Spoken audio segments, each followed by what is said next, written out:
Spune-mă, Victor. Aveți și biberon? Găsim! Uite-te pe geam, vino stoi, să vezi de ce au aruncat. Menuțe Adidas acolo.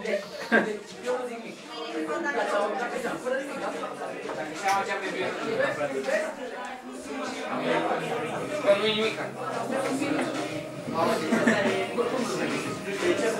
Eu te aștept. Exact,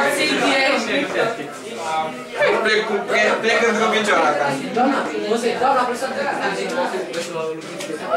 La spate se pune și la lucruță pe cap. Corect. Stai așa să ajungi. Filmație. Stai așa. Mai.